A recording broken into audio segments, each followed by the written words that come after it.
Last రీలో Lingashtakam నుంచి second శ్లోకాన్ని నేర్చుకున్నాం కదా. ఈరోజు థర్డ్ శ్లోకాన్ని నేర్చుకుందాము. నేను చెప్తాను, నా తర్వాత రిపీట్ చేయండి. సర్వసుగంధ సులేపితలింగం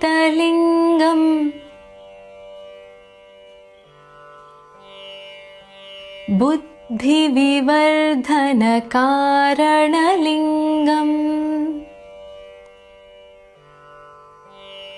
సిద్ధసురాసురవందితలింగం